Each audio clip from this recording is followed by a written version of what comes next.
Good morning, good morning, good morning again, everybody. Keep your head up, keep your head up, keep your head up is the message for today. I know it's a struggle out here in these streets, and we've all been seeing what's going on. For you gotta be a fool to miss the murders that have been going on. So please pay attention, man. Keep your head up. Let's stay strong. Let's fight the good fight. Um, that's all we're gonna be able to do, man. We see these terrorists out here in the streets. And the terrorists being ICE. Let's call a thing a thing. Everybody else talking about domestic terrorism, calling calling this man a domestic terrorist. When we all saw the video, they are lying in our faces, y'all. When the video is all over the internet and everywhere, and they lying to our face. Mm. I just want to be free, man. Y'all make sure y'all stay tuned. We got more coming up next.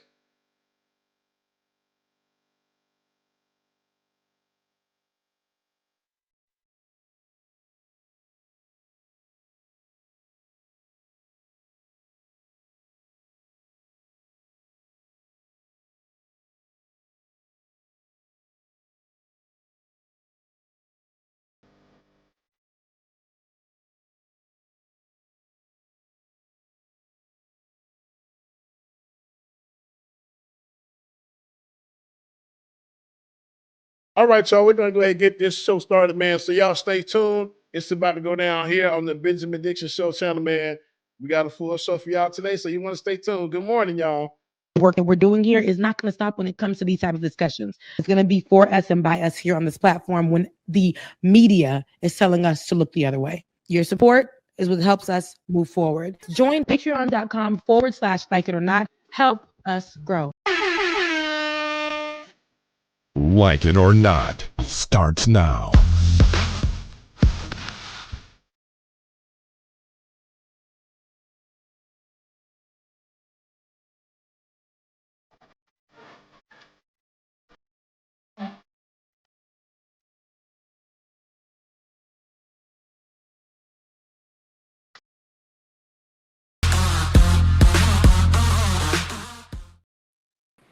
Good morning, good morning, good morning. Good morning. Good morning, DJ. Good morning, everybody. Welcome to Like It or Not, where we're free to tell the truth. And not care who doesn't like it. Just want to make sure I got my mic correct before we even. Yeah, I was just about to say it sounds like you on the house It phone. did. It did, and I was on the house phone, but now I am on the microphone. There Okay, you go. the mega phone. Okay, so yes. Good morning. Good morning. Good morning. How are you guys doing this morning? I know it's been a very long time since we have gotten together, but the band is back together because there's so much to talk about. First of all, Happy New Year to a lot of our supporters who are just tuning in and haven't seen us in a long time. We know. But we're here now. Again, Happy New Year. There is so much to discuss. First and foremost, I definitely want to say hello to you guys. Hey, Ben. Hey, Bubba. Hey, Dr. Mac.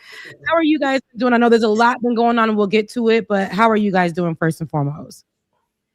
You know, Queen, all things given, of course, my spirits are dampened, but when I see my beautiful queen, there is my ray of sunshine. Right, Dr. Mac. Listen, thank you so much. Every Dr. Mac is too early. Return up the Mac. Turn up the Mac.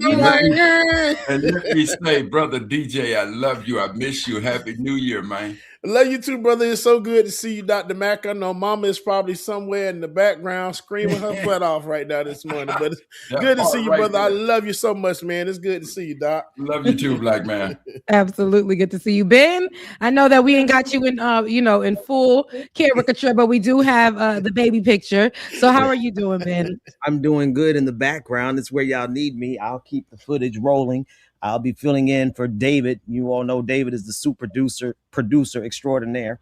So you might not see or hear a lot of me today, but to be in the room with Rebecca Azor, DJ Exclusive, and Dr. Carl Mack. And we should be joined momentarily by Georgia Fort, who is in Minneapolis and on the ground. Well, she was on the ground until the militarization got so high that she believed that it was safer for her to leave, because she said, and we'll let her speak for herself, what she saw and what she experienced. But there's a lot going on, Rebecca. It's good to be here. How are you doing?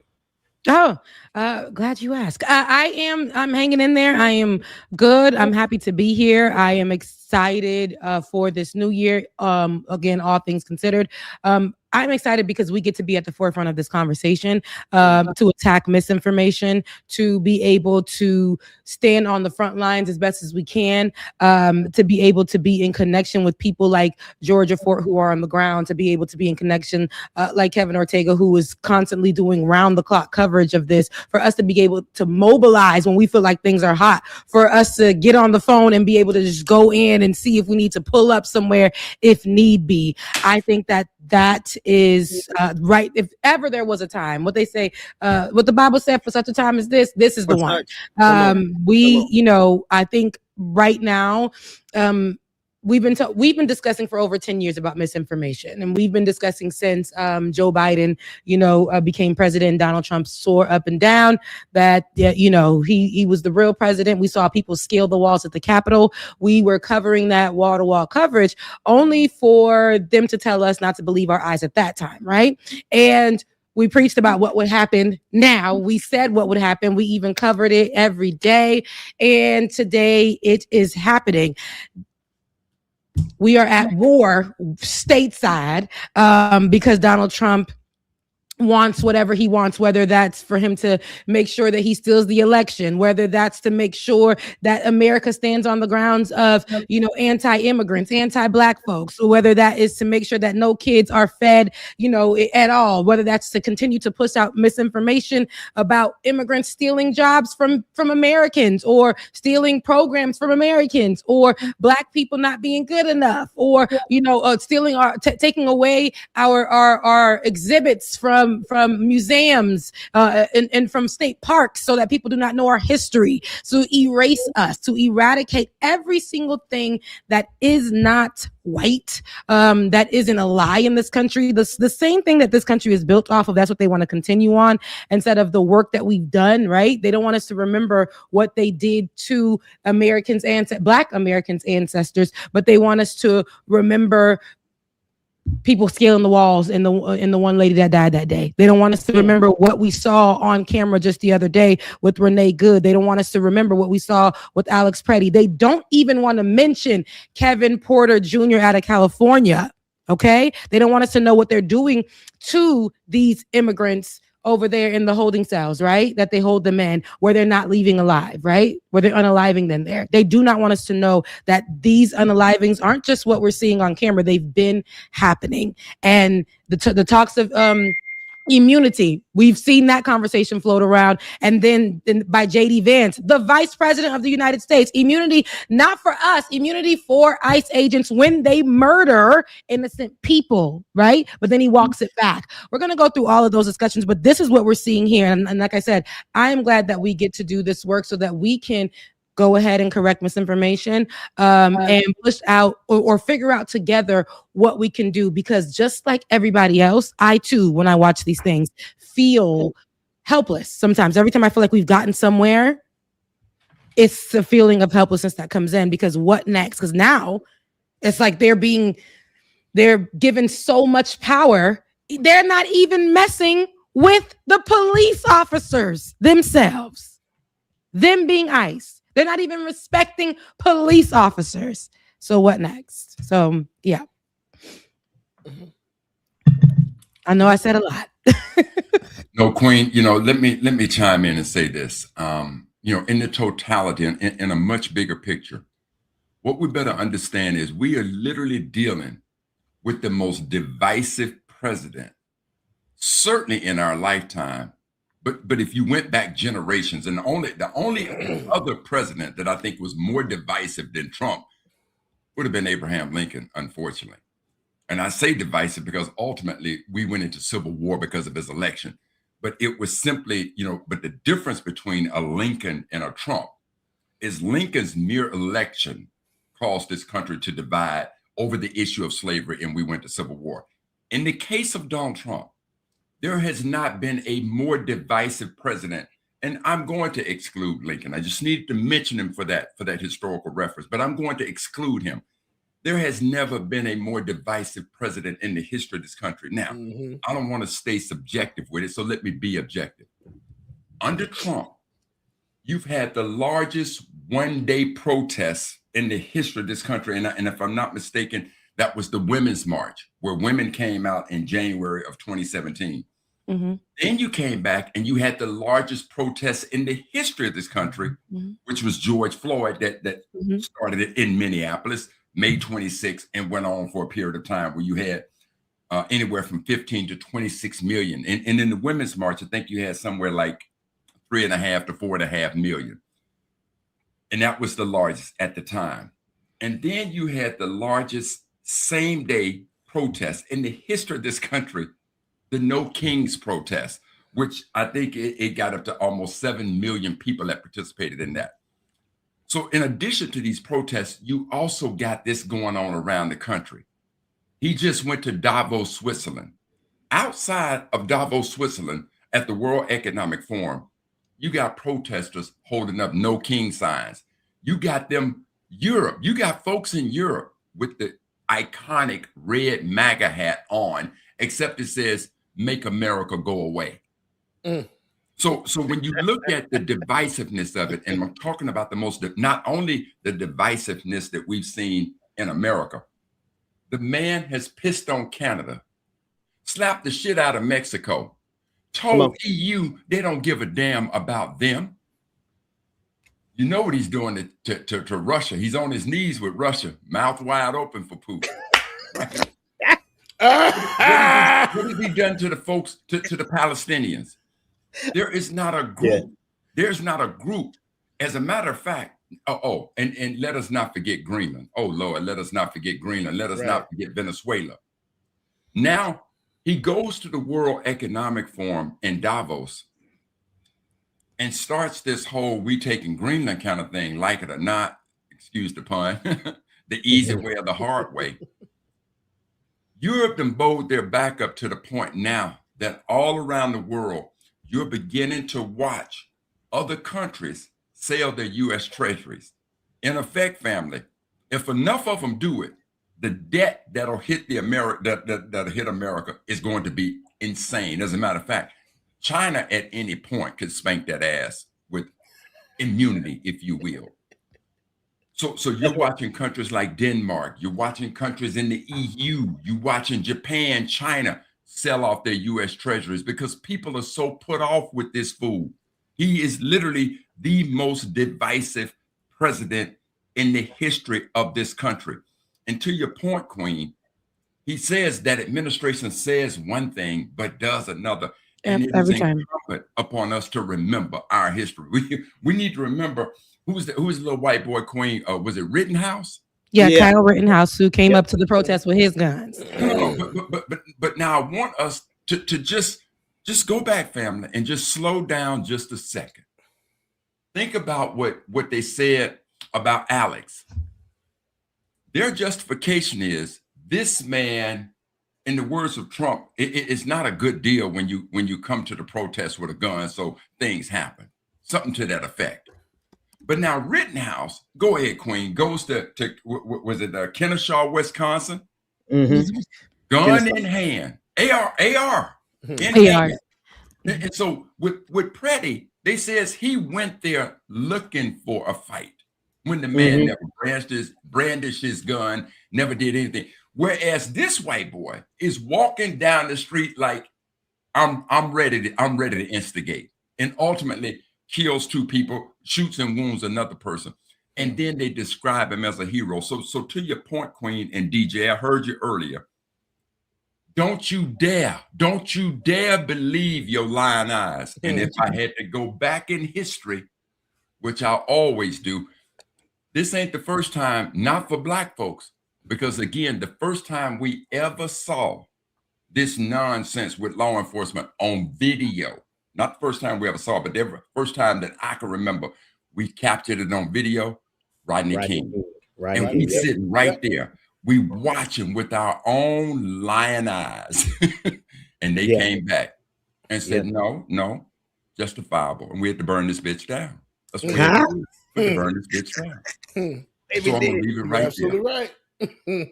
Well, we have somebody to help who's on the ground right now, who making sure that we know what we're seeing. She's one of the best who are doing it, one of the ones who've been covering it for a very long time.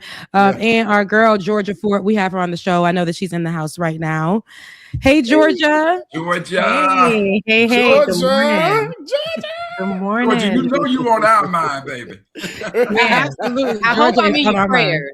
I hope I'm in prayers, baby, and in prayers. Lord, we need it.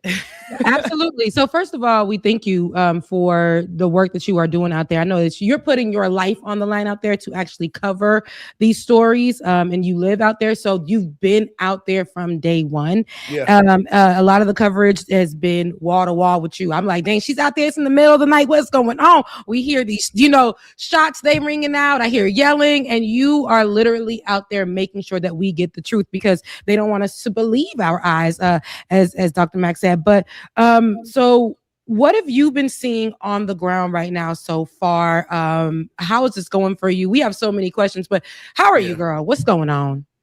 I am beyond exhausted. It has been a 3-week nightmare, to be honest. Mm-hmm. When you think about the fatal shooting of Renee Good happening on January 7th, I was actually supposed to be leaning into my fellowship that I'm currently doing. I was walking out the door to start some of those activities and got a call that there had been a fatal shooting of a woman by an ICE agent. And so I immediately went there. And quite frankly, ever since that moment, I've been running nonstop. My team has been running nonstop. 1 week after Renee Good was fatally shot by an ICE agent, there was a Venezuelan man who was shot during a raid in North Minneapolis. He did survive. But then to fast forward and have a third shooting and the second fatal shooting within just 3 weeks in Minnesota, it is extremely intense. People are either paralyzed by their fear or they're being propelled by their fear. Mm-hmm. And so we're seeing a lot of families keep their students home. A lot of schools are now offering virtual learning like we saw in the pandemic, because they're realizing some of these activities have spilled over into school grounds, right? Right after Renee Good was fatally shot, there was a huge violent incident outside of a high school during the let out. An educator was arrested. And although the person that they were trying to detain at the time did not go to the school, it definitely ended up spilling over onto school property. And so I think that was extremely alarming to educators and our local superintendents, who realized, what is our safety plan? How can we ensure that if we're asking students to come to school, that we can keep them safe? Right. And they don't really have a way to ensure the safety of anyone in Minnesota. We are seeing the ACLU here locally file a class action lawsuit because so many U.S. citizens have been wrongfully detained by ICE. We have seen the violation of due process for people who are not U.S. citizens.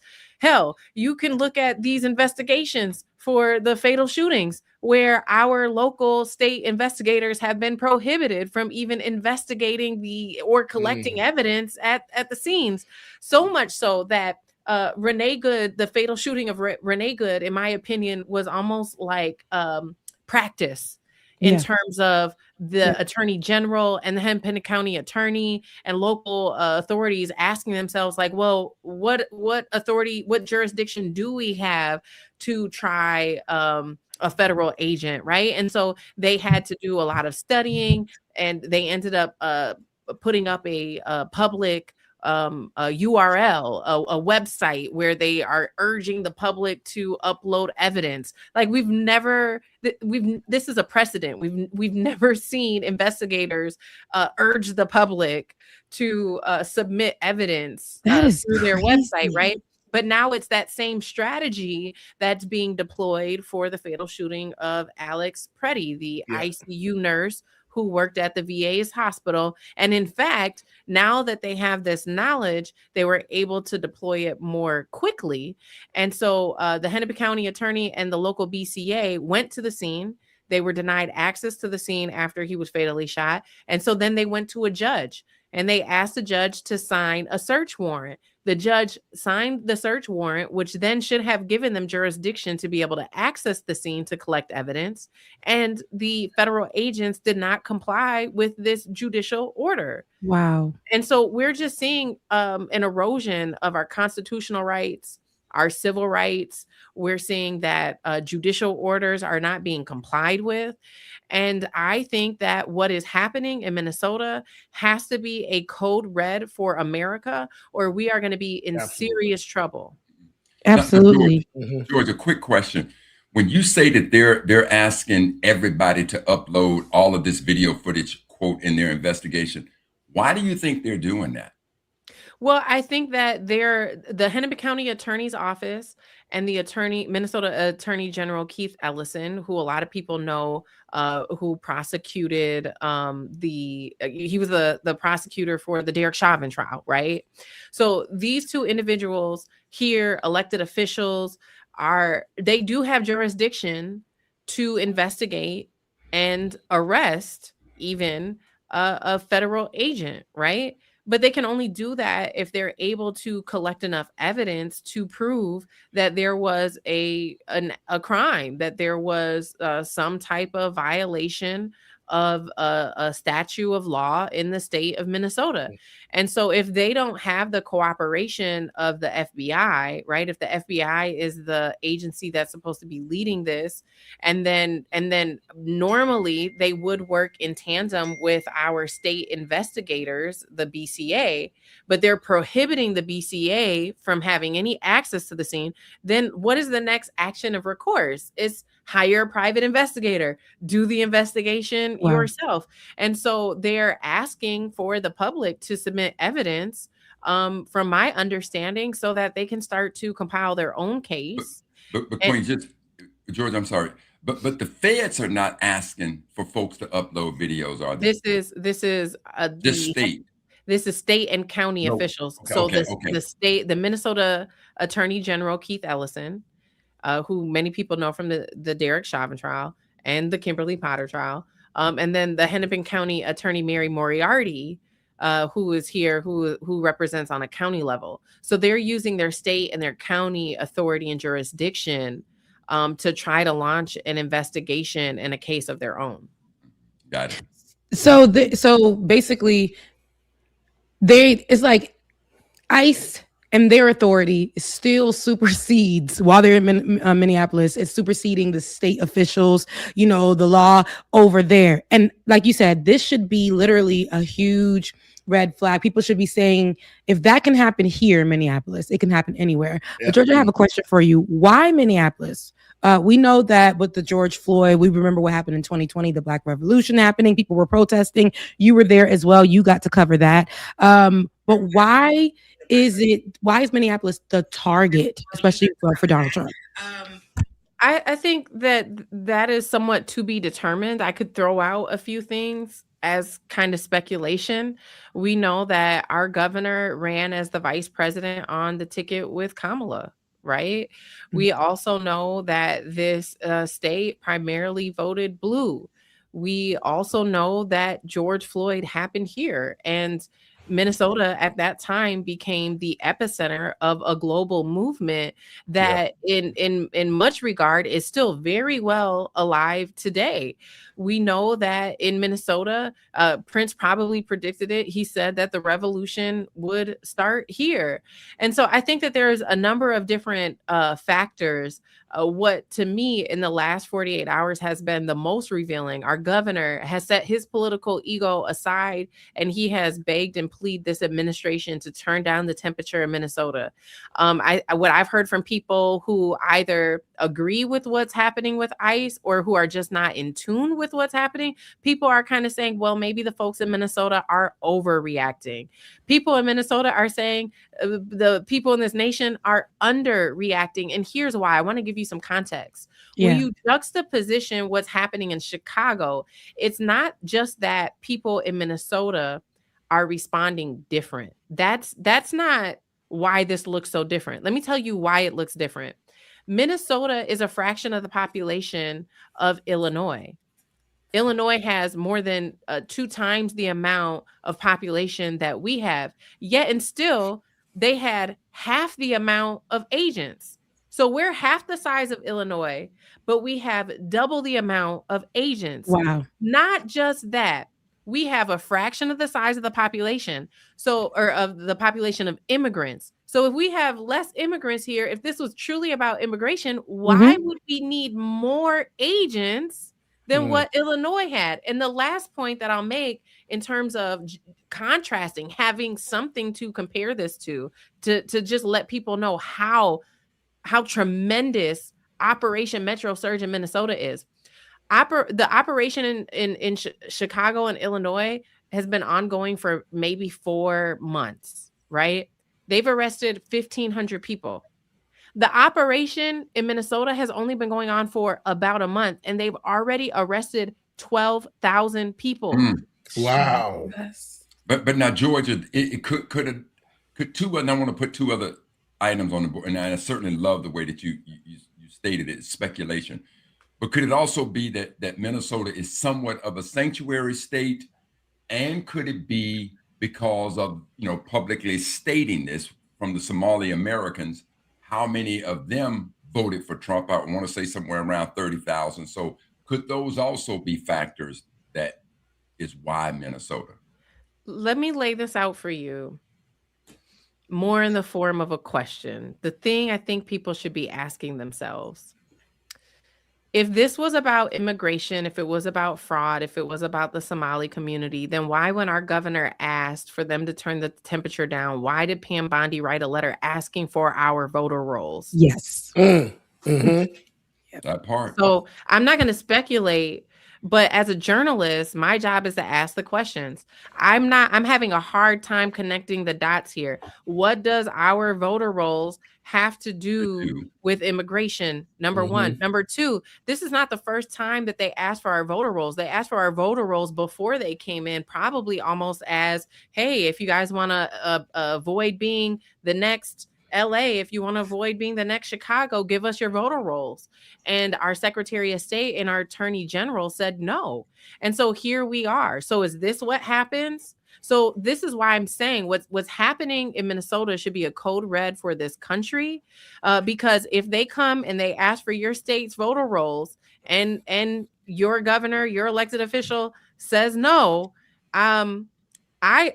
this is where I feel it's safe to speculate. I think it's safe to speculate that they will be launching an operation in your state next if you don't hand over your voter rolls. The other piece about the Somali fraud, right, is that when you think about the judicial process to address fraud, it's already been addressed. The people who are accused of fraud, the people who are found guilty of fraud have been sentenced and they're doing jail time. But why every single time that the folks who are trying to weaponize the fraud activity that's happened in the Somali community, why are they weaponizing that to defend U.S. citizens being brutally shot in the face? And why are they forgetting to add the context that the biggest fraudulent operation in the state of Minnesota was launched by a white woman named Amy Bach? Right. So, George, I'll say the same.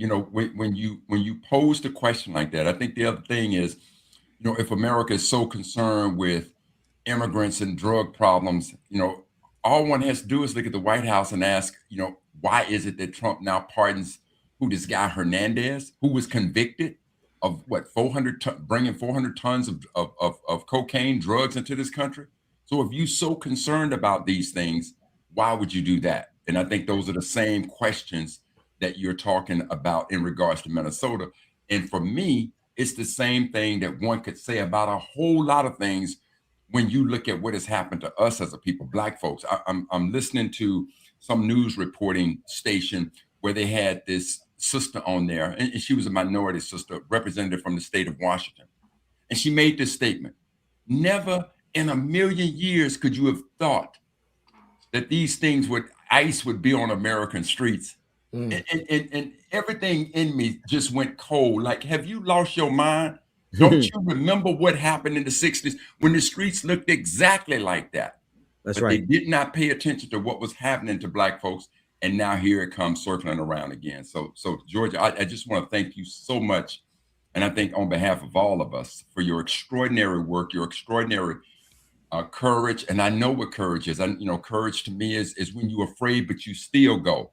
That's right. In addition to all these other things, I think you've been tear gassed and all this other stuff. So thank you for just doing such an amazing and producing such an amazing body of work and bringing clarity to us. Thank you. Amen.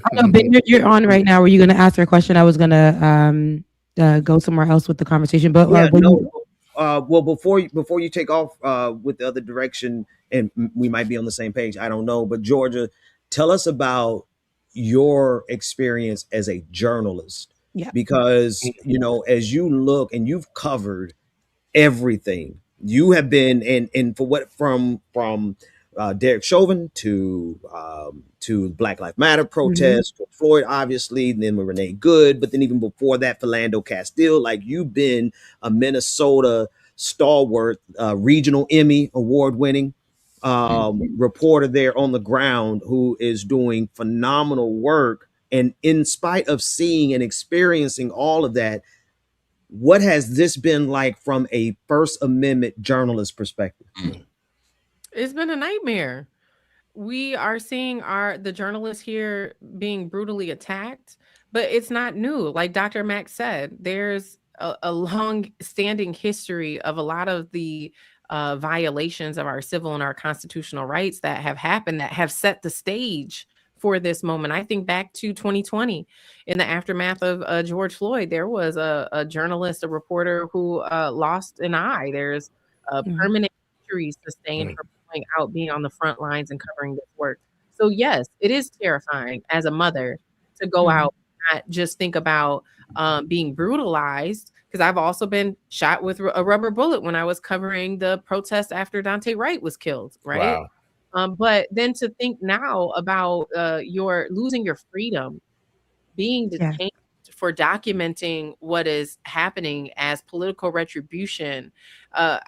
It's hard to go out there and feel safe in no matter how big you have press written across your chest, no matter how big your camera is, no matter if you are an international recognizable anchor. We saw even in 2020, right? They arrested a reporter who was broadcasting live on CNN, and they arrested him, not his camera crew, but him as a brown man, right? That is the same thing that we're experiencing now, except for it's escalated. And in addition to that, we're not talking about going to state jail. We're not talking about going to a county jail. We're talking about federal charges. We're talking about going to federal detentions where they're saying that you're going to the same institution where they're saying they're keeping the worst of the worst. The people they're arresting are the worst of the worst. Well, if they arrest you, they're bringing you there too, you know? And so as a journalist right now, I think that we are living in a society, right? Like in the context of what's happening globally. Right. What we saw happen in Palestine was that's right. There you go. Killing of 300 journalists. There you go. 300 journalists there you were go. killed covering what was happening in Palestine. So if on a global stage, that's right, no one would intervene, no one would say that this is this cannot happen. No one will enforce any type of international law to say that there will be a consequence for killing people who are trying to document what's happening. The tolerance that we have allowed globally has set the stage now for American journalists, whether they're independent or whether they work for commercial stations now, to be targeted. And so it's Georgia, let me say it the way I want to. America has its head so far up Israel's ass via AIPAC and everything else. And now Trump is taking a page from Netanyahu to the point that they will, without impunity, murder journalists and then lay claim, your so-called patriots. You want to lay claim to patriotism in America and you violate freedom of press, man, get the fuck out of here with all that. That's America with its head of Apex ass and taking a page right from Israel. Because as you were talking, that's exactly what was coming to mind about the amount of journalists that have been killed there, and the world sits quiet about it. And now they're bringing it right here to these shores. Absolutely. I think like when I seen the coverage, which is a big deal, when a lot of journalists, you know, and activists went over to that church, how the media tried to spin it like they've been doing with the murders that they're doing, but how they tried to spin it immediately. You know, the first thing that our producer David sent out, he's like, hey, that's Georgia Fort's mic. She's somewhere out there, you know, within the church. We got to make sure she's good. We got to make sure she's okay, because the way that they're coming at the journalists, but immediately the way that they started to attack the journalists, to me, even when you presented it, because I've been following you closely, and you came the next day and you're like, they're so focused on us journalists, but they're not focused on the bigger story here. We came here to cover the story, to uncover. We're exposing that this pastor is the director for for ICE here, right? He's a field director for ICE here, and he ain't at the service because he's over there recruiting or organizing. And to know that the law, this administration, they immediately, like you said, wanted to make this a federal crime, and now there's no more free press, and we don't have the protections as journalists, and to criminalize and call the journalists, just like they're calling everybody else that they're murdering, domestic terrorists, to go ahead and label them domestic terrorists as well. The goal is to criminalize everyone that is against whatever they're doing right now, whether you're a journalist, a baby with a backpack, a protester, whatever. It is to criminalize you. So in watching how they handled that at the church, you were there. I know that you were even, they jailed or they, the two activists. And I know that you were there to cover that as well. What was that like from the time of covering to the time of them letting the activists go? Because they were the two that they held. That's a great question. And until things develop further, there's not a lot that I can say about that right now. Understood. Got you. Seeing that though, in seeing how they dealt with Don Lemon, what they want to do is divert the attention. And we've been seeing that. Like, let's make it about the journalists, not about what's happening at the church, not about what's happening with these people, not about, like, in the church, a pastor is leading, ain't there on Sunday, but the church thing to be saying that, hey, we're supposed to be Christians. We're supposed to say that, you know, these are God's people. We're supposed to be making sure that everybody is protected. But knowing that even your church, your doctor, your mailman, your whoever could all be associated with this, with what's going on, could be on the other side of it. It just sucks that this is what it's become. The kids can't go to school. And the Go thing ahead. that I've encouraged people to remember when they think about that specific situation that has happened here in Minnesota, and as we come off of the celebration of Martin Luther King's birthday, Dr. King, Reverend King, That's right. was arrested 29 times. John Lewis was arrested multiple times, including as recent as October 2013, when he was protesting immigration issues, right? Rosa Parks was arrested. So many people who are at the core of controversial change in their time, they were arrested. Why? Because their moral conviction, their spiritual conviction superseded whatever was set by law, right? And so we have to remember, we live in a country where slavery was legal. And so the people who are screaming to abolish slavery were actually breaking the law. They were criminals.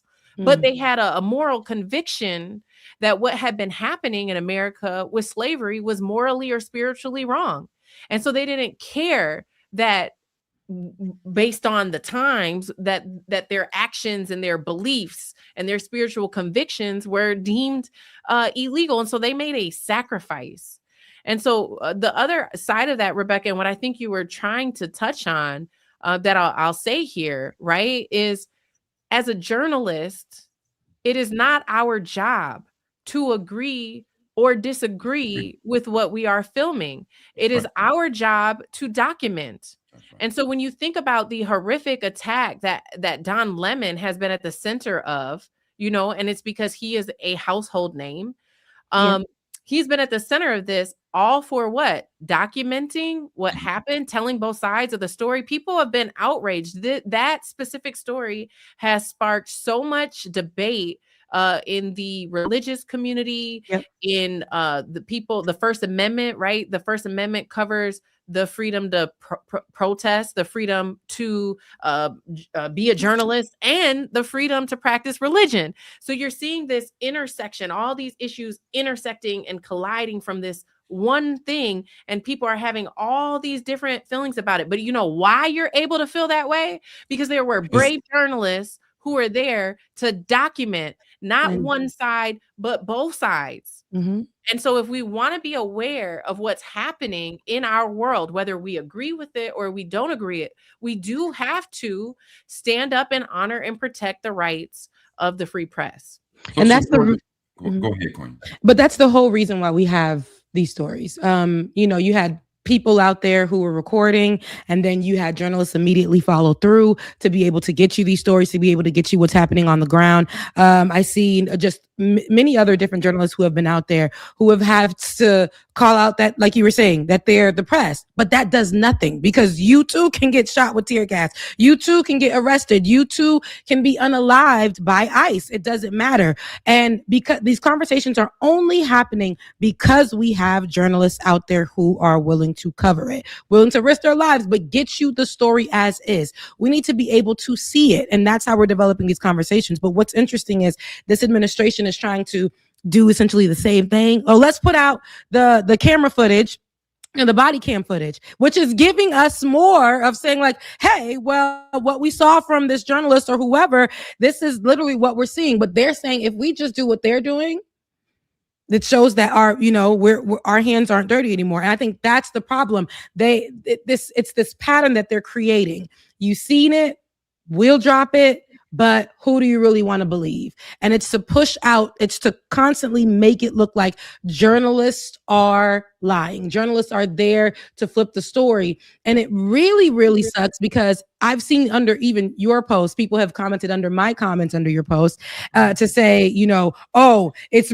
actually, you think it's good that somebody came with a gun to, you know, to the protest, or I think it's great that my president killed this. They're saying these things underneath these videos that are showing you clearly what happened. And so, how do journalists protect themselves in this time? If that could even be a question that's answered. I think America has to protect journalists at this time. I've had so many conversations with people, and you know, at a time like this, I never want to center myself, but I did feel the need to make a post showing people I have been in media for 17 years. Yeah. This isn't, you know, and there's a lot of people who are stepping up and they're becoming citizen journalists in this moment. They're inspired, they're documenting, and there's a place for that. And also, when you see this strong attack on our free press, America's going to have to protect its journalists. Otherwise, I agree. if they could kill 300 journalists in Palestine, why won't they do it here? And the attack on the journalists hasn't been that severe yet, but we've seen a progression. It's growing. Thinking, okay, when Jimmy Kimmel got pulled off air, there was this huge, tremendous outrage. At that time, I did the story about Mario Gravera, who was an independent journalist like myself, who was in Atlanta, documenting the arrests that were happening there. They ended up arresting him. His attorney said he had a work visa to be here. He ended up being deported to El Salvador. So that didn't get any national attention until I, as another independent journalist, started doing stories about it, started reporting about it, right?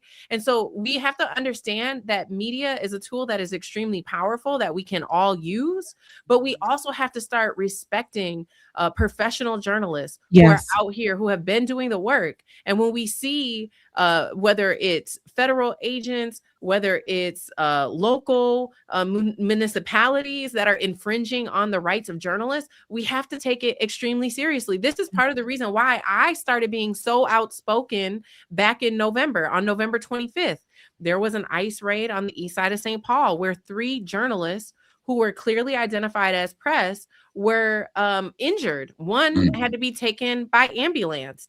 And so for the first time ever, I stood at a podium during a press conference and I denounced this type of attack on the media, right? And you guys know I've criticized mainstream media every way to Sunday, okay? But I'm not going to stand and be silent when they're attacked, because if they can be attacked and no one can do anything, I definitely will be attacked and no one will do anything. And so I started speaking out about that, because that wasn't even federal agencies that attacked those 3 journalists. That was our local law enforcement that attacked those 3 journalists during an ICE raid.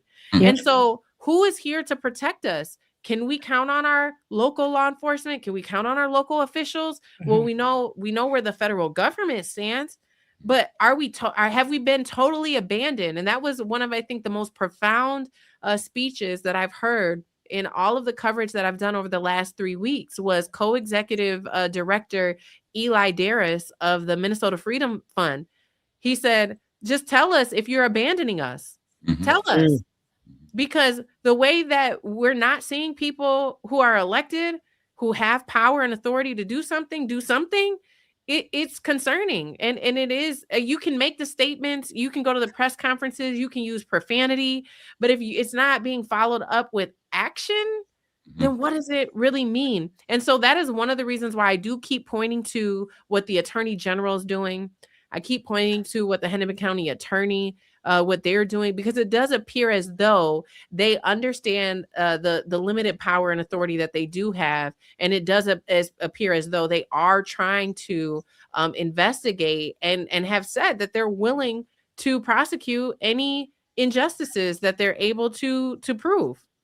And so, Georgia, let me ask this, because you're talking about the brazen behavior of ICE, and clearly that's what we're seeing.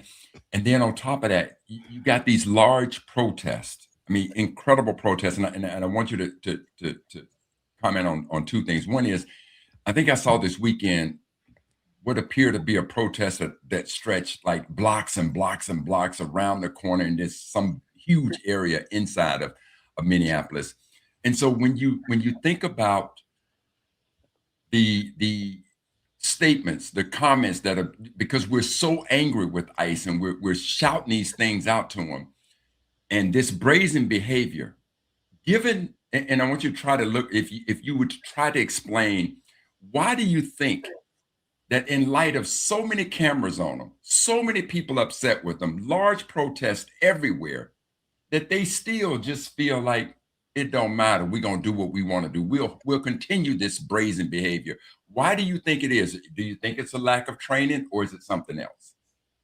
Who's going to stop them?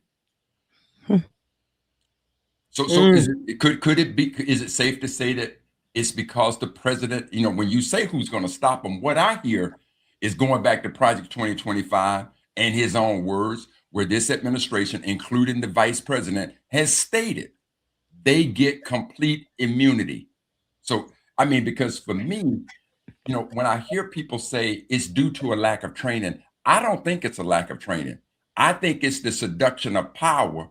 And when the president, to your point, says to them, you can do whatever you want to do, because ain't nobody gonna stop you. Is it a lack of training, or are they doing exactly what they were trained to do?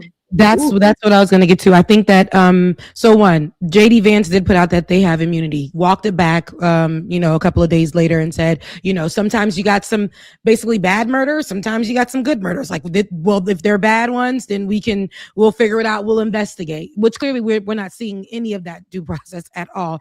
But they're doing what they've been trained to do. They're doing what they literally are told to do. That's why they're going to get away with all of this until something happens, which, I'm not sure, because this whole administration is making sure that they're putting ICE on the pedestal. They're making ICE they're giving them immunity right before our eyes. They're going out here and they're murdering people and nothing is happening. They're immediately making sure 5 minutes while that body is cold on the ground, they are getting out there, putting out statements to criminalize the person that was murdered, criminalize anybody who's putting out video about it, all of those things. They are doing this from official sites. They are taking time to make statements, to do press release. They're doing all of that as that body is laying out there just for a few minutes. They're putting more work into that to protect DHS. They're to protect the ICE officers. And even we're seeing there's a disconnect, which is interesting, because we know that there is with police officers, with local law enforcement already, right? That we know there's issues with Black folks and brown folks with law enforcement historically. That's already a thing. But to see that even ICE is disconnecting from allowing law enforcement to be on the scene, DHS is taking full control with this administration when things like this happen. It's interesting to see, because Black folks still got issues over on this side, being murdered by police officers, and now we're seeing that with ICE on another level, and with them killing anybody and everybody who was against them or on the other side, under the guise of it being protections from bad immigrants. So they are doing exactly what they have been told to do. We see them boasting on various videos, saying about their salary, about their pay, right? About them all going to be able to get away with this. The first thing that they do is touch their guns. Some of them have tooted that they were at the Capitol, right? And now they're here. Now they're ICE officers. And on one of the shows that I did with the Leftist Mafia, there is a Reddit, the thread of a lot of people who are friends and family members of people who just became ICE agents or been ICE agents for the last year. And many of them talk about the lack of training that their family or friend had to do. It's literally a walk on. Literally, you just come on in, you know how to, shoot a gun. You don't have much training. We're telling you to just round up any immigrants or people who are against us, people who aren't allies, people who are anti-Trump. That's the rules. That's what it is. I do know someone personally who is not white, who had to go through a little bit more training. Their training included, since you are a product of immigrants, what would you do if we were to round up your family? Those were the questions that were being asked to that person. Wait. Rebecca, again, you know somebody in ICE? What'd you say, Ben? You know somebody in ICE? I knew somebody who wanted to go for ICE, and ICE denied them because they couldn't answer that question about their family being rounded up. That's Yeah, great. and Georgia, let me ask this question. It came out. Of course, we heard the demonstrative description that was laid by the administration against Renee Good, and then speaking of reporters bringing information, Trump's on this interview with CBS, and the reporter informs him that Renee Good's daddy was a big time Trump supporter. Now Trump walks that back, saying, the most insensitive thing, which is, I hope that he's still a big fan of mine, despite the tragedy. And of course, the father speaks out at the loss of his baby girl. So how are folks taking that type of, as a journalist, how do you view that whole situation? The insensitive nature of it, this father having his daughter demonized, and knowing that he supported this type of nonsense. We have to depoliticize humanity. Wow. When did being human become political? My wow. I think that for me, as a parent, as a mother who has actually lost a child, part of the reason why I wanted to continue in my career of journalism is because in some ways we are first responders. There are so many experiences I've had interfacing with parents on the day that their child was killed. And so to not be that reporter that just shoves a camera and a microphone in their face to get a statement for the 5 o'clock news, but to be a human first and tell them, regardless of what the circumstance was, there is a way for God to use this. There is a way for God to use you through this, right? And to just give them some semblance of hope to get through. And so it's so hard for me to understand whether you're a journalist, whether you are a law enforcement member, whether you are an elected official, how you could show up in a conversation about a human being who is grappling with the loss of a child. Our children are supposed to bury us. And so when did our humanity become so politicized? Like there is nothing that is off grounds here. There's no human decency for people who don't agree with you. I mean, it reminds me of when our elected official here, Melissa Hortman, was assassinated. And I don't even think that the flag was flown at half staff. It wasn't. It wasn't. Yeah. And so these traditions that America had across party lines, the tradition to recognize one's humanity, the tradition to honor those who were in a position of service. These traditions are out the window, and what they're being replaced with is racist and violent rhetoric.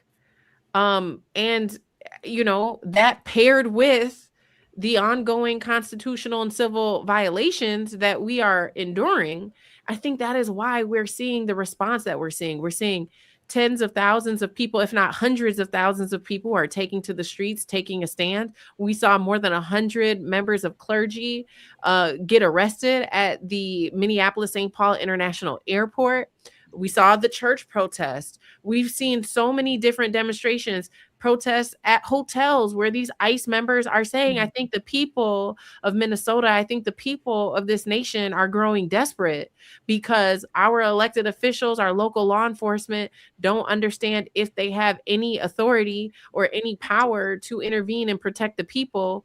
And so the people are standing up. The statewide shutdown that we had here on Friday was the biggest strike that we've seen with the unions in more than several decades.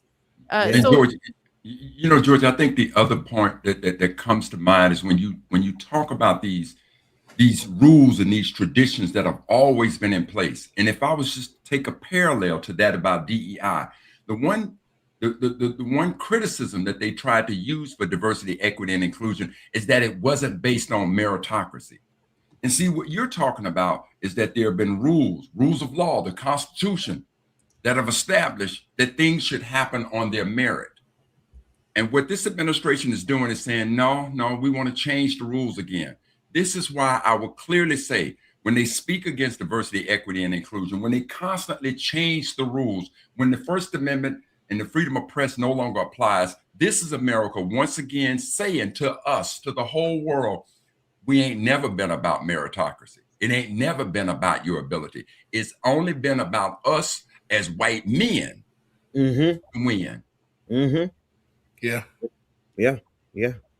Georgia, if I could jump in here real quick, I want to two things I want to do, Rebecca, if you could spare me a moment. I want to read the statement from the Peretti family, if I can get it on this, the Peretti family, rather, if I can get it on the screen. There it is. And then I want to ask you a question, Georgia. We are heartbroken, but also very angry. Alex was a kind-hearted soul who cared deeply for his family and friends, and also the American veterans whom he cared for as an ICU nurse at the Minneapolis VA hospital. Alex wanted to make a difference in this world. Unfortunately, he will not be with us to see this impact. I do not throw around the hero term lightly. However, his last thoughts and act was to protect a woman. Come on. The sickening lies told about our son by the administration are reprehensible and disgusting. Alex is clearly not holding a gun when attacked by Trump's murdering and cowardly ICE thugs. He has his phone in his right hand, and his empty left hand is raised above his head while trying to protect the woman ICE just pushed down, all while being pepper sprayed. Please get the truth out about our son. He was a good man. Thank you. Georgia, I want to ask you because I've known you for many years, and we've seen transitions from the world before 2016, entirely different world than when you and I and Rebecca and all of us met back in 2020, and the world is entirely different than when we met in 2020. That said, I hear something in your voice that is a new level of clarity and precision and accuracy. When we ask you these questions, you're not just answering them to the fullest extent that they could be answered. You are, as a professional journalist. But Georgia, I hear you understand the times. I hear that you understand the score. You understand the situation. You understand that this is a fight for our republic. You understand that this is a fight for decency. And I'd like to hear you speak on that from the perspective of other people waking up to what times we are in. You are a very measured journalist. You are a professional. And I'll say it again, you're my homegirl. And I'm not just bragging on you because you're my homegirl, but because you do the work. You're an Emmy Award, a regional Emmy Award winning journalist. But you're sounding the alarm here. You're not just saying, you are saying, look at the facts. Yes, precisely, look at the facts. But after you look at the facts tell us this.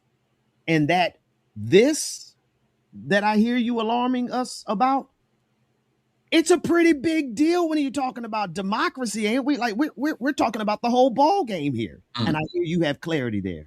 Yeah. What's happening in Minnesota should be a code red for this country.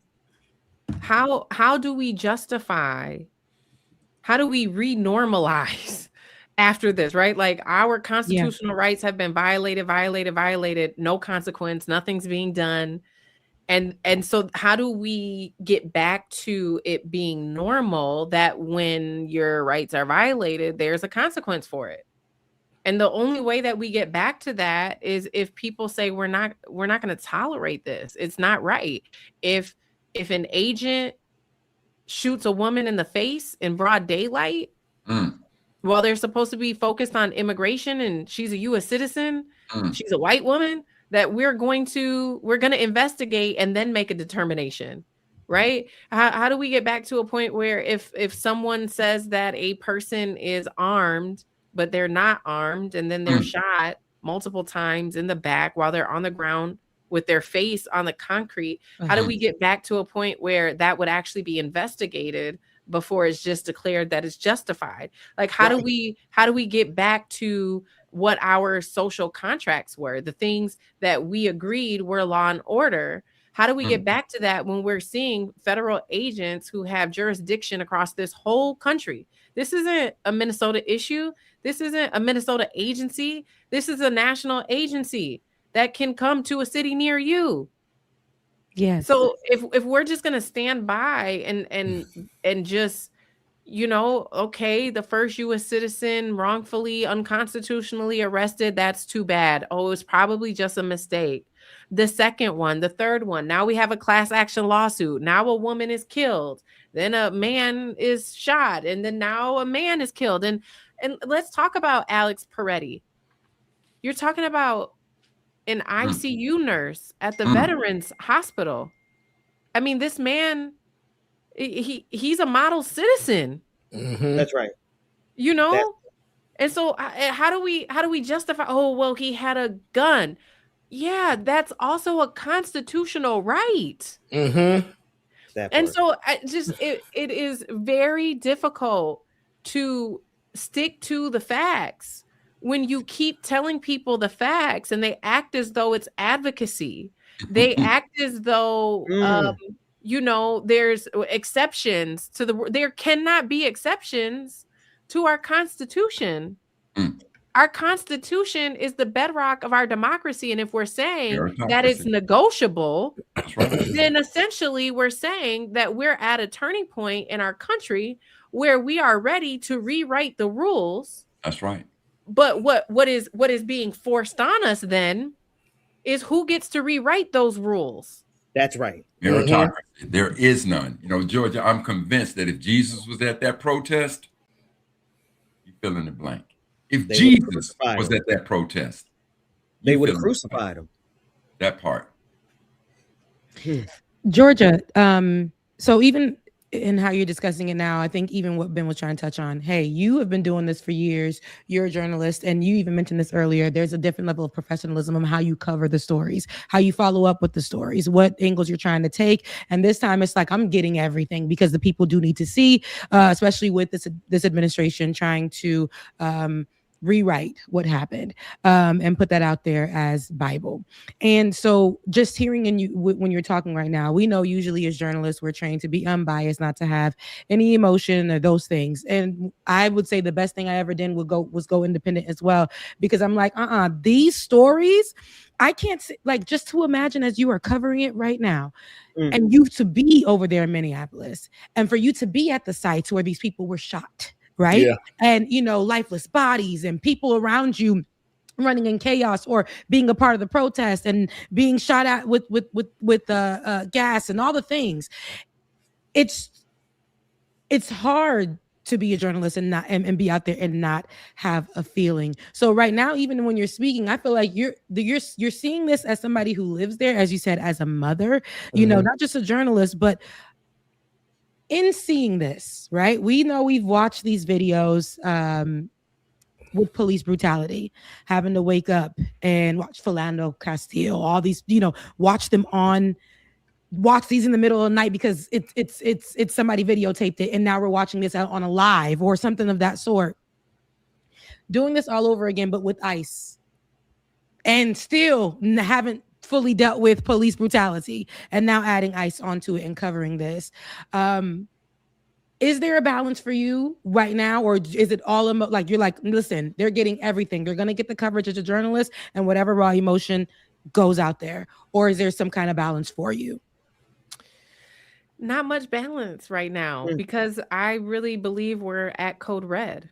Yeah. And so I feel like I have to do it.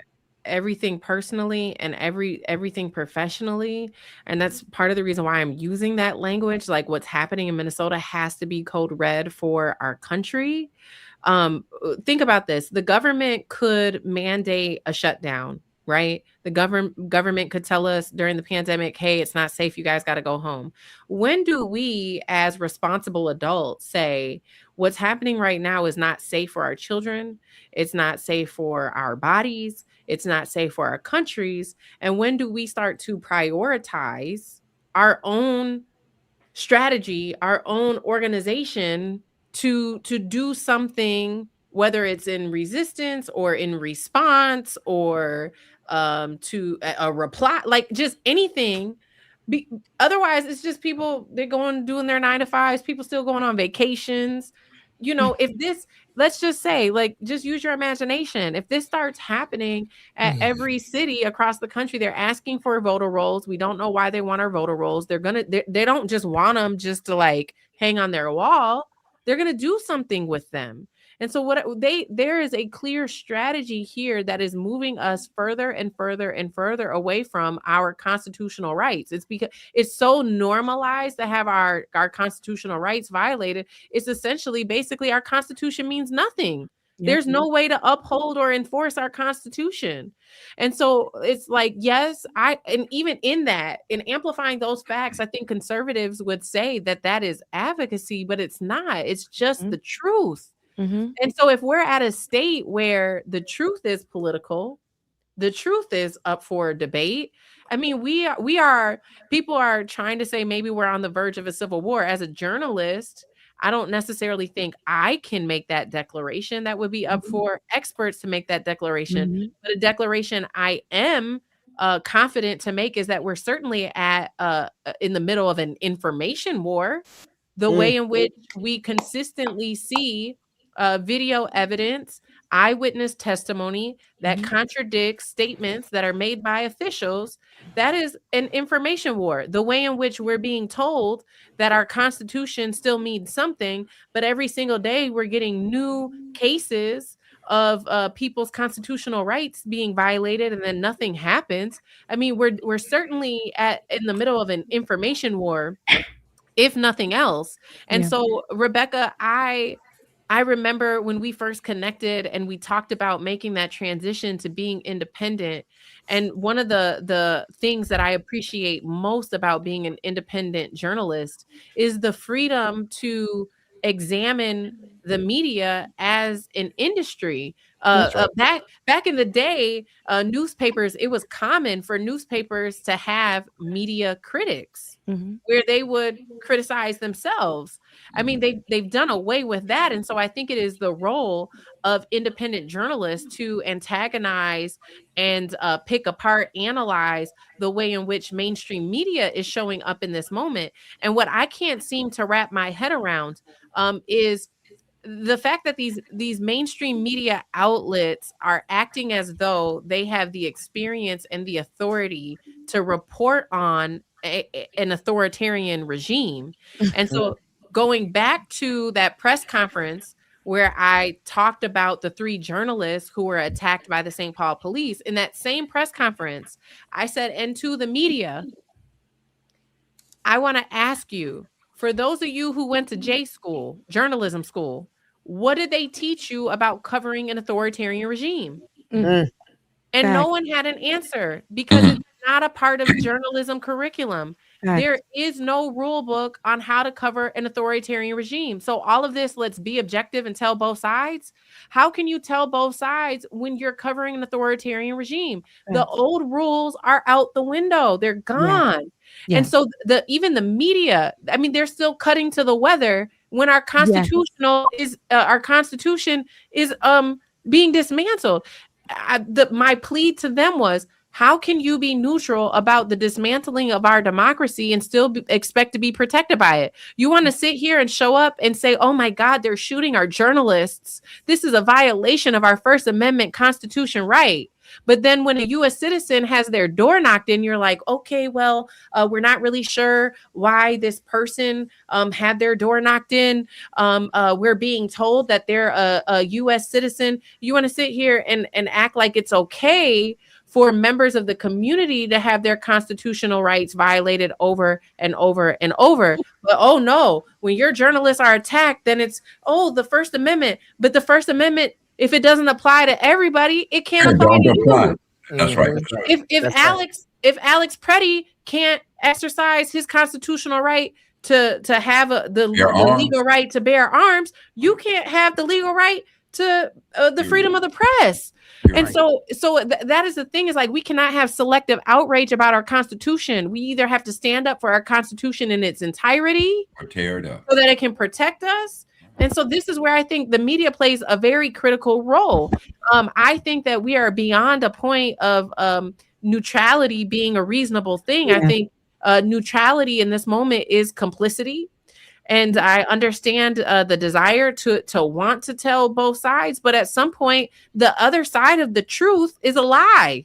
Yeah. And if you're spreading lies, you're a part of the problem. Sometimes when you talk about the morality of something, the other side of right is just flat out wrong. And so who do you want to be? When we talk about being on the right side of history, who do you want to be? You want to be the person who sat here as like, a robot saying this is what was right and this was what was wrong. And so back to you. Here's the truth and here's a lie. Back to you. You figure it out for yourself. That's not helping anybody in this moment. And so I think that there is a deep reform that is needed in media. I think these media outlets need to break their format. I'm sorry, I don't really care about the traffic right now when U.S. citizens are having their doors kicked in, when 37-year-old mothers are being shot in the face and there's not even an investigation to find out if it's justified, where ICU nurses are being shot in their back in the middle of broad daylight. I'm sorry, I don't really care about the traffic right now. Do we have a constitution? Do we still have a country? Are we a free country? Do we still have civil liberties? Those are the things that I think that we should be prioritizing. We should be amplifying people who can answer those questions, who contextualize. Are we on the brink of a civil war? And not just these YouTubers who are just saying inflammatory things for clickbait, but people who actually are studied from academia, who have experience, who are nonpartisan, who can really help unite our country and move us forward. Otherwise, quite frankly, I'm sorry, I don't think that we're going to be here to see what's on the other side of whatever their agenda is. Yeah. So Georgia, let me ask this. Again, when we talk about history, there was a prelude to the Civil War in 1854. That little thing called Bloody Kansas, where they were literally fighting over free land or free soil. So that was the prelude. It went from 1854 to 1861. Then the Civil War hit. But the point is that you talked about a code red, and I just want to ask if this is because when you placed the question in there so brilliantly about why are they asking for the voters roll and code red, if we're not paying attention to what's going on in Minnesota. Well, if we go back to California, we saw the beginning of this thing. Then we watched them roll into Texas on the whole political side to go for redistricting. Now they're coming into Minnesota. And so, yes, we're watching all of these constitutional privileges or rights, not privileges, rights being violated. But then you talked about that voters roll. And so from a solution standpoint, is it that they know what's really at stake here is that if they lose the midterms, it could be game over. But on the other hand, if they do win, if for whatever reason they get through the midterms, we are really, really in trouble. So when you talk about that whole code red thing and something we better be prepared for, do you even think in this moment of darkness that the outcome of the midterm election could be a solution? But it can only be a solution if we do not give, if for whatever reason the Democrats were to win it. All this nonsense of go along to get along, that nonsense has to stop for us. So, but is that a possibility of a solution to this problem, the midterms, from your perspective? I'm concerned about the integrity of our elections. I think that there's evidence that is out there. I think that you could go back and look. There was some demonstrations that were done with different ballot boxes that have documented how some of the ballot boxes could be hacked. And some of that information is protected by whatever IP classification has been, whatever IP protections have been given to the technology itself. And so the midterms, I think, are almost kind of like a symptom or a byproduct to the bigger problem. And I'm not quite sure that it is fully the solution.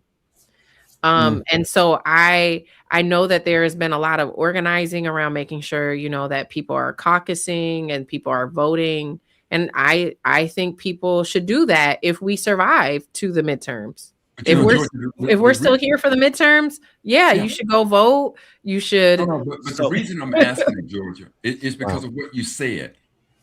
They're asking for your voter rolls. Yeah. Here we see what they did in Texas. And now look at the law that they just passed that used to be mail-in ballots that the Democrats were so strong in. Now, but here, let me ask you this though. Let me ask you this, and part of the reason why my response to your question is what it is. If they don't recognize a signed judicial order from a judge, right? If they don't care about your constitutional rights, right? Correct. Why would they? Do you think the buck stops with fair elections? Georgia. But I hear that. But what I do understand is this. I also believe that if there is a semblance of hope in this situation, it better be that we better win that, and we better find a way. Let me tell you where my hope is right now, Dr. Mack, and I want to know what Rebecca has to say. But I'll just say this quick before she jumps in. If you said a semblance of hope, I'm getting my hope from the Lord. Amen. Come on. I think it is appalling to me. Faith without works is dead. That's true. That is true. But it is appalling to me how many people assume, because I'm a biracial Black woman who unapologetically tells the stories of the Black community, that ends up being at the crux of so many political issues. I emphasize on civil rights and constitutional violations and police brutality because these have been the issues of our time, that there is an assumption that somehow I am left wing, that I'm some, just radical Democrat supporter. The truth about Georgia Ford, I am extremely spiritual. I think it is very concerning for people to put so much faith in political parties, especially at a time when we're seeing moral corrosion on both sides of the aisle. We're seeing a lack of courage. We're seeing a lack of humanity. People just staying silent in the face of just indecency, right? And so for me, I have been honestly encouraging people to fast and pray. Come on. Because my faith is in God. As a Christian woman, I do believe that is where we're going to find more answers than in any worldly things or any fleshly things. There's just so much corruption. There's so much just indecency. Our humanity has been politicized. And so how can we put faith in the institutions that have gotten us to this point? How do we put faith in the elected officials? I promise you, I hear that. And even though I'm a self-proclaimed Sunday school dropout, when I hear people say that I'm going to put my faith in the Lord, they forget that other part about faith without works without is dead. I agree. And so I know that that's why you see me out here working every day. Exactly. I see you doing that work. I'm working every day. I'm barely getting any sleep. I'm without doubt that I can see your work. We all see that body of work. But I promise you this, as a Sunday school dropout, unapologetically, I say this. I've seen so many so-called Christians just sit there and say, I done prayed about it, and don't do a damn thing to go work for it. And so again, that faith without, that works without faith, or faith without works, dead. So somewhere, no doubt, as spiritual folks, we're going to put our faith in the Lord, no doubt, but it still has to be work. And I'm going to say this to you. When that Passover was coming, I done told Ben and the Queen, when that Passover comes, I need to be that angel with the sword. I got some work to do with that. Now, I ain't, not that I'm advocating, but I'm advocating. You know what I'm saying? But somewhere we have to put that work in, and we have to look for a solution. I don't think God just gonna come down and say, okay, I know you all got faith in me, so let it be. Somewhere No. we got to get out there and do some work. But yeah, And we have to understand the chess game that these fools are playing. And I think that you certainly alarmed me to it, of them asking for the voter rolls. You see what's going on around redistricting. You seeing what they're doing to stop the voting process. But and I don't think that there's a panacea for this insatiable, inhumane disease that is going on. Somewhere we got to attack on all fronts. You from a journalist, somebody else from a historical perspective, somebody from a civil rights. The Queen, both of y'all is independent media of alarming and educating us on all fronts. We have to continue to put this work in. Then I believe that faith that we have for God is going to come to manifest itself. And so the reason why I think even like Georgia's doing the work, right? You know, we're out here doing the work, but also people, it's a people thing.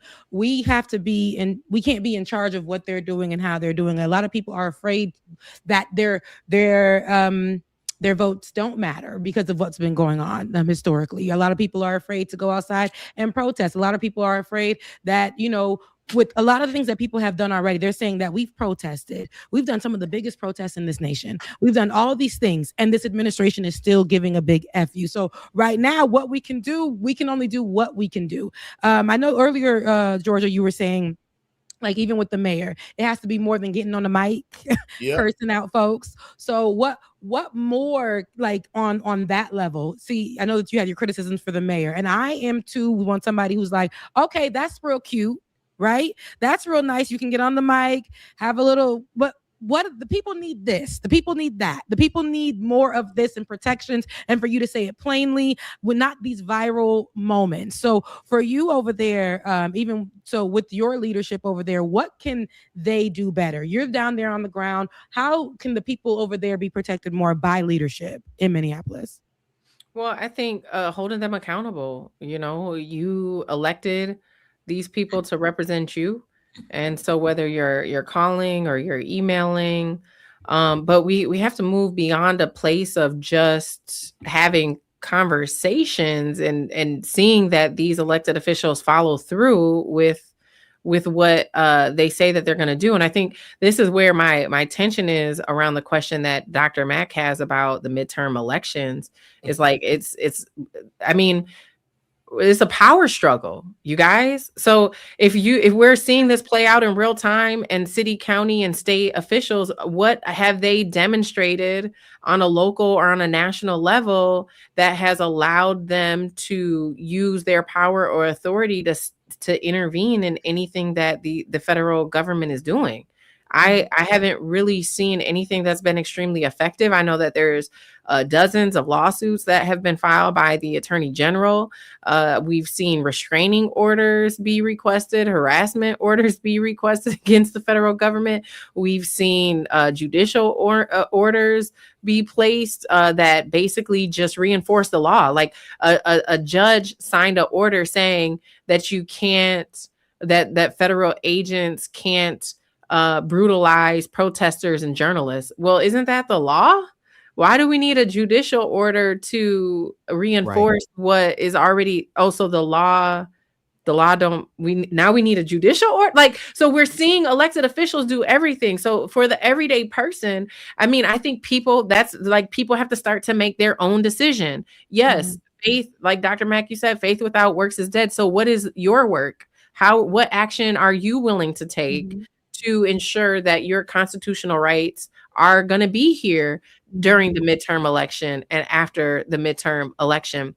But I will just say, you know, I think that for so long, we allowed elected officials to go in these press conferences when these tragedies happen, and they would say, oh, we're giving you our prayers. And so I think that it sounds cliche now, and that has become politicized and almost watered down. And so by no means am I over here trying to give, you know, some rhetoric of like, okay, well, you guys, like, let's just go home and pray. But let me just say, no, from the pit of my soul, from the bottom of my soul, I believe in the power of prayer. Things. Y'all ain't never seen me go on no platform talking about fast and pray.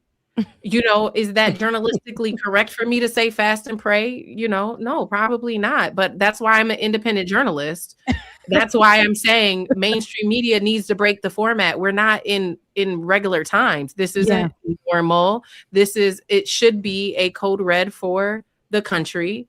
Yeah. And so if you are a believer, yes, prayer is one of the most powerful tools that you have, and it still works.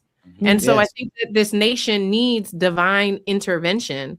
And by no means am I saying fast and pray only, just go fast and pray and don't do anything. But I do think that it should be a fundamental aspect of what the Christian community is doing at this time.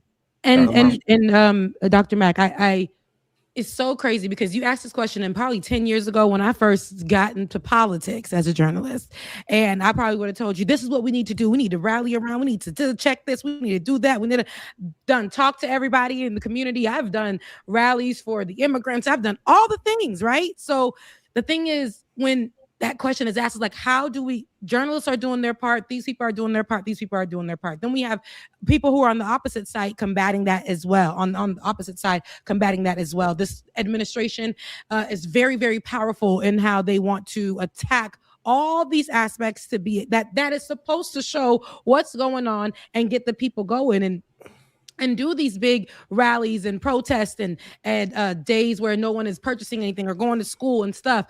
But the fear mongering seems to be working right now more than anything, and which is causing people not know what to do next, to feel like there isn't any hope, and to feel like they don't know what to do next. When, like from back home where my mother is, in South Florida, all them Haitians ain't going nowhere. They got here, they were going places, they were going to church, they were going to these schools, they were trying to, move forward. They were keeping their head down. They were working in the vacant lot that had all these businesses that ain't had nobody working. They brought that lot back to life. All those businesses came back to life because of those immigrants. Now they aren't going to work. They aren't doing anything. The fear mongering is working. They're even moving away from the city because they're afraid. You have people who want to go and protest, but are afraid that they're not going to make it back home. So it's so much that people want to do, I'm pretty sure. But there's also all this fear mongering. People don't know what to do next. A friend of mine said that he went out and got his neighborhood whistles just to for them to be able to, identify or let the neighbor know when ICE is approaching. And that's a small task, but it's something that they're able to do. I would love for us to have some kind of answer, but right now it's one of those things where it's like, we don't have a clear answer. I would love for everybody to be able to get together, run up on ICE, or do the things, like do those things. I would love for our law to really work where ICE can't be breaking the law and getting away with it. I would love for us to get in that time, but it's like people do feel hopeless right now. So in these type of moments, it's kind of like, Lord, like for me, and I don't like watching the videos. I get online and they're there.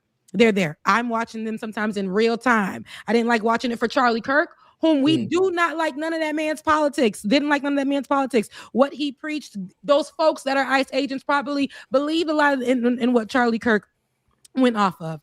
But I didn't like that we have to see those things. But we're seeing these things because, like you said, Georgia, we are not living in normal times.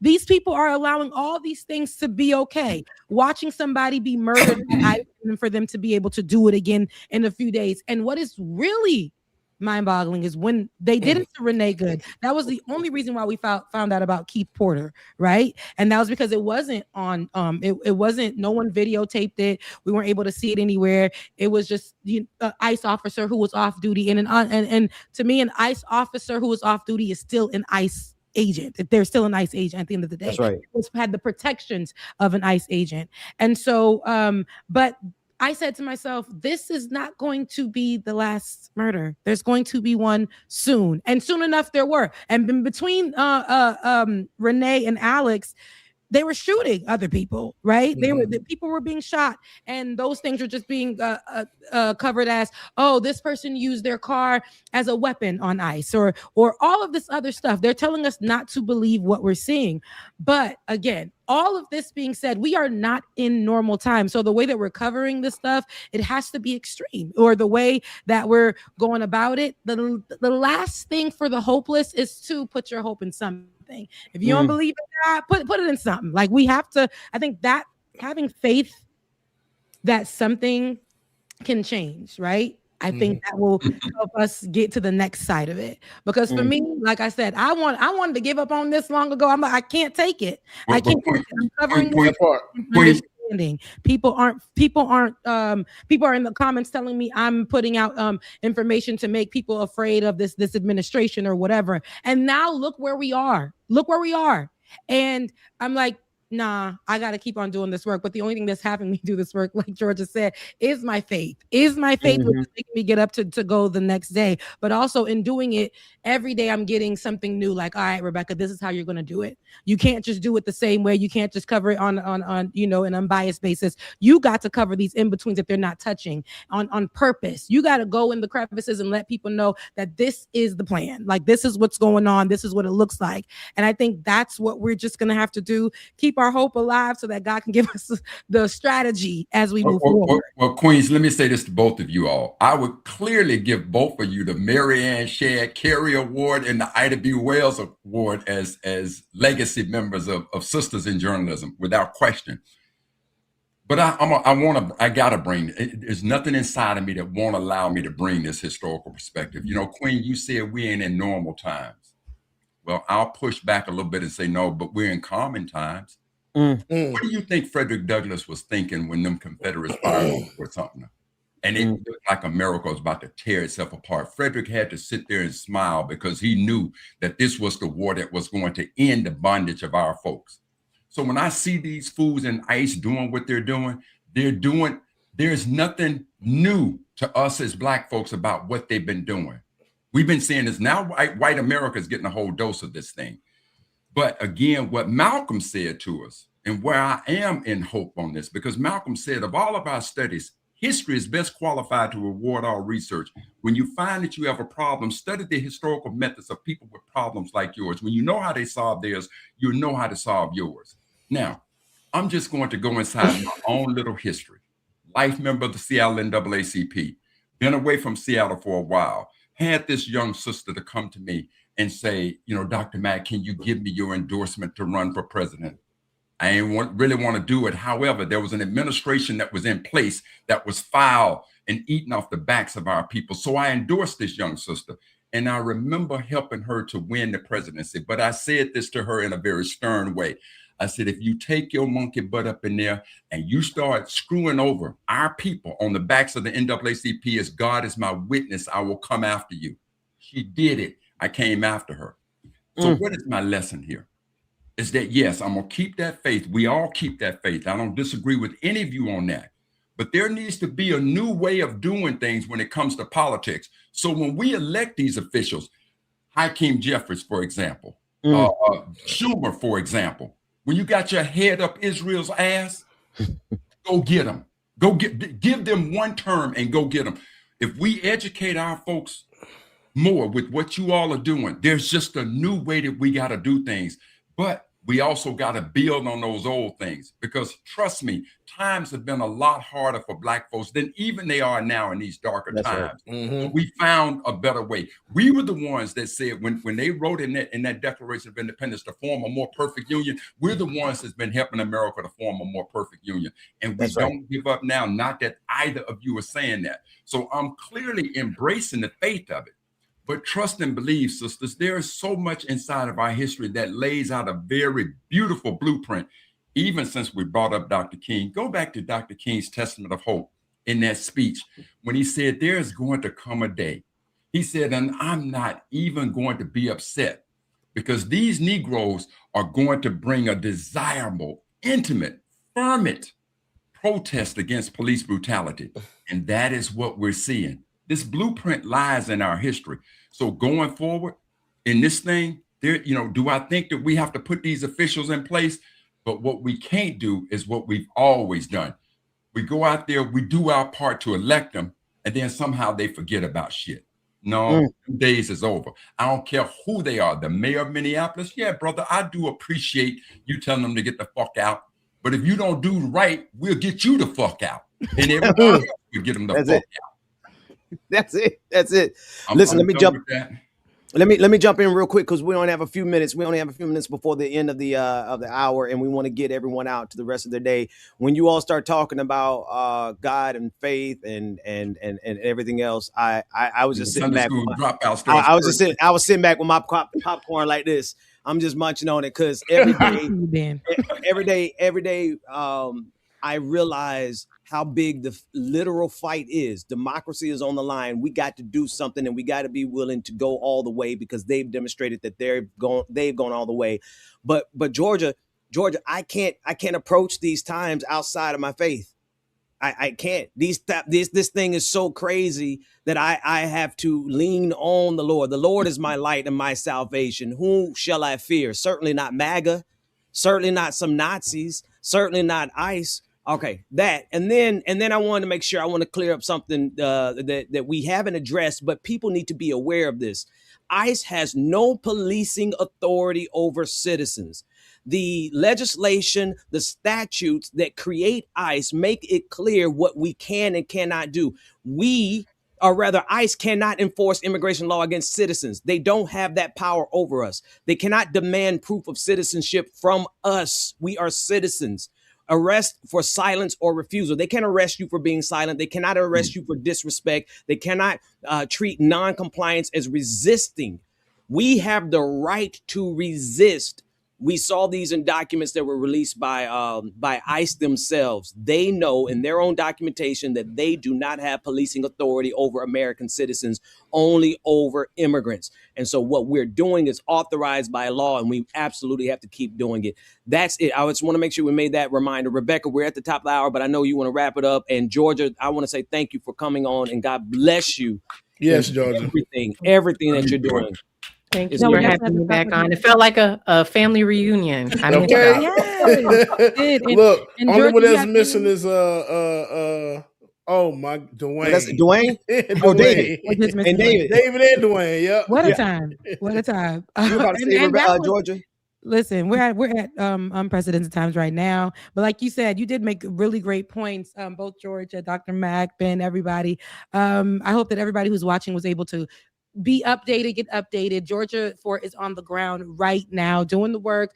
And she's been there from day one. Follow her. Where can they follow you? How can they follow up with you to see what's going on in Minneapolis and everything that you're doing as well, Georgia?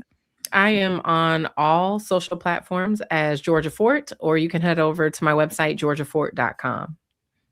Love that. And what about you, Dr. Mac? They ain't seen you in a minute. How they can find you? The only way you see me is gonna like it or not when the Queen and Ben called me and DJ called me and Georgia calls me. If the call don't come from one of y'all, damn it, you can't see me. How about that? Absolutely. Listen, I loved it today. Thank you so much, Georgia. There were so many questions that I not only had. If I had them, I know a lot of other people had them because so much misinformation is going around, but your coverage has been wall to wall. And so we're praying for you, girl, and we'll be following you on your coverage as well. Queen, let me say this one thing. Georgia, I did the all women's calendar.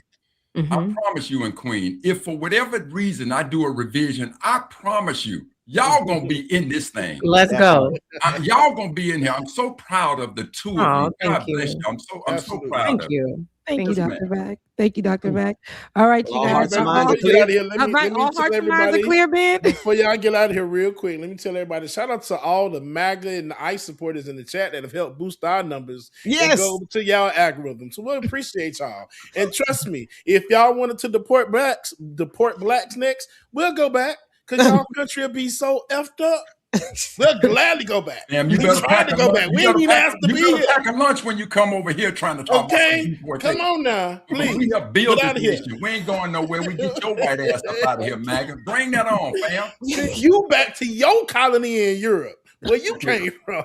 And they don't even Georgia, you and Queen, y'all step aside. Bring your punk ass on, MAGA. We ain't worry about that, fam. Look. Hey, look, Rebecca and Georgia, I believe they could throw some hands. Listen, real quick. Don't never get it twisted. This girl from South Florida and she Asian. Go play. You know my husband owns a boxing club. That part. Her husband is a prize-winning boxer. Somebody. Okay, and All I Dr. gotta Mac say is built like a go damn, ahead. tank already. So No, Dr. Mack built like he worked for the CIA. I know he does not work for the CIA, but he built like an man. Hey, assassin. look, all I'm asking is when you come over, don't bring your sheet. Just come on out here in Nashville. Let's everybody see who we're dealing with right here. Yeah. Oh Right, man, listen so real quick. yeah, I know we yeah. gotta go. Schism, thank you for the $20 super chat. Max Left Q, thank you for the $5 super chat. The Doc Sanchez FMF went through several super chats. Thank you for each of them. Sent 3 super chats, actually more. Ben Riley, thank you for the super chat. Doc Sanchez sent 2 more. Doc Sanchez is out here in the game. Shout out to Ben Riley, sent another one. Schism became a new member of your channel, Rebecca. Shout out to Schism. Ben Riley again sent another $5. And all this is going to your channel, Rebecca. God bless As it you. should. Love. And Sheila Bletson, thank you for the super chat. That's everybody. Rebecca, it's in your hands. All right, y'all. Thank you so much for everybody who's supporting. Listen, support everybody that you see on the show right now. You guys, listen, support independent media. We're out here doing what we need to do when the media isn't. All right. We're going in the in-betweens and the crevices, and we're having the conversations, nuanced one with the experts. So please be sure to support everybody that you see here now. Listen, I will see you guys on the next special edition of Like It or Not. Hopefully we have more Georgia for it. Georgia, they also want you on my other show, which is Leftist Mafia. We'll talk about that. I'll reach out to you if you're available for that as well. All right, y'all. I love you. Mean it. Enjoy the rest of your week. Deuces, y'all. Let me bring you up, ZJ, so you can play something on our way out. All right, y'all.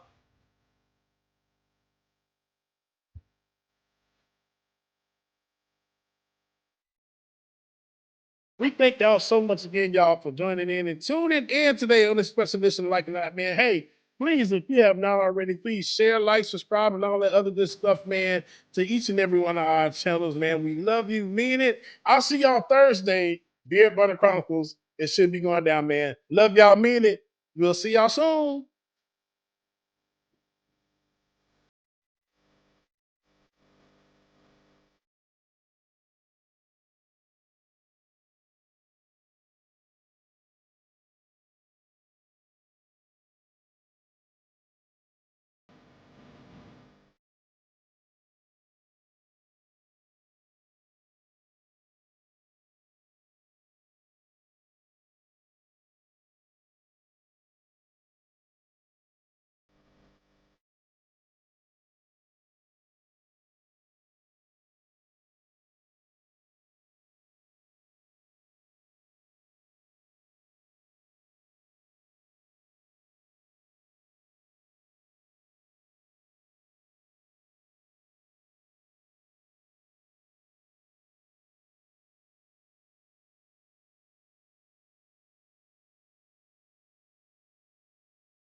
Love y'all, mean it, man. I'll see y'all on Thursday. Y'all make sure y'all stay tuned.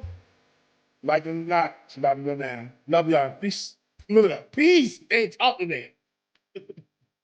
Work we're doing here is not going to stop when it comes to these type of discussions. It's going to be for us and by us here on this platform when the media is telling us to look the other way. Your support is what helps us move forward. Join patreon.com/like it or not. Help us grow. Like it or not, y'all. Y'all know what time it is. It's time for Like It or Not. We're about to let's start this damn show. Yes, it's time for Like It or Not. We're about to let's start this damn show. North Carolina. Rebecca Azores in the house. You know she got a funny story to tell. Talking politics, culture, or real life ish. I live in life in the ATL.